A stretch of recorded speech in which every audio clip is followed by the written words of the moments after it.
আসসালামু আলাইকুম বন্ধুরা, আমি মালা আক্তার। মালার রান্নাঘরে আপনাদের সবাইকে ওয়েলকাম। আশা করি আপনারা ভালো আছেন।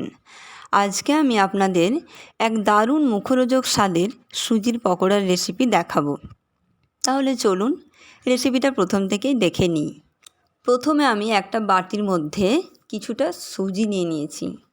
এবার তার উপরে একটু বড় সাইজের একটা পেঁয়াজ কুচো, একটু বেশি পরিমাণে ধনেপাতা কুচো, কাঁচা লঙ্কা কুচো আর আদা রসুনের পেস্ট, কিছুটা নুন, কিছুটা কারি পাতা কুচো, এগুলো দিয়ে একটা চামচ দিয়ে একবার মিক্সড করে নিতে হবে।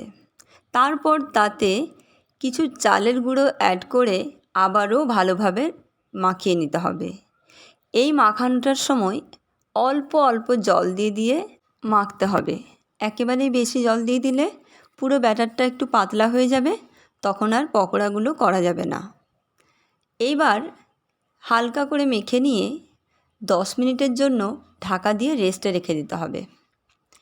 এবার 10 মিনিট পর ঢাকা খুলে ওর ওপরে একটু জিরের গুঁড়ো, একটু হিং, একটু গোটা জিরে আর একটু খাবার সোডা দিয়ে আবারও মাখতে হবে।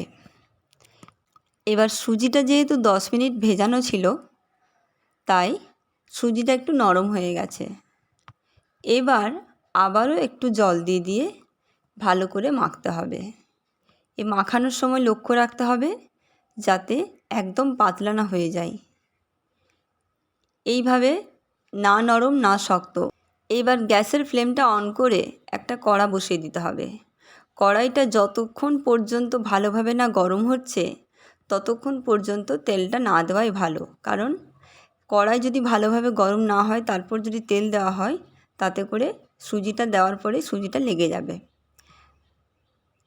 আমার এখানে মাখানোটা খুব ভালোভাবেই রেডি হয়ে গেছে। এইবার আমি সব পকোড়াগুলো তেলটা খুব ভালোভাবে গরম হয়ে গেলে এক এক করে ছেড়ে দেব। আপনারা ভিডিওটা প্লিজ কে কোথা থেকে দেখছেন একটু কমেন্ট করবেন। আর আমার ভিডিওটা যদি ভালো লেগে থাকে তাহলে প্লিজ একটা লাইক করবেন। আর আমার চ্যানেলের যদি নতুন হয়ে থাকেন তাহলে সাবস্ক্রাইব বাটন অন করে অল নোটিফিকেশান প্রেস করে রাখুন, যাতে আমার সমস্ত ভিডিও আপলোডের নোটিফিকেশান আপনাদের ফোনে পৌঁছে যায়। তাহলে এইভাবে পকোড়াগুলো আস্তে আস্তে এক পাশটা সেট হয়ে যাওয়ার পর আবার আরেক পাশটা একটা চামচের সাহায্যে আমি উল্টে নিয়েছি। ফার্স্টেই যদি উল্টাতে যাই তাহলে লেগে যেতে পারে। খুব সুন্দরভাবে ভেতরটাও ভাজা হয়ে যাবে আর ওপরটাও খুব সুন্দর লালচে টাইপের হবে।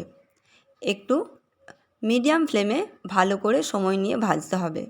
তাহলে আপনারাও একদিন এরকম সন্ধ্যের চায়ের টেবিলে বানিয়ে খান আর আমাকে কমেন্টে জানাবেন কেমন লাগলো।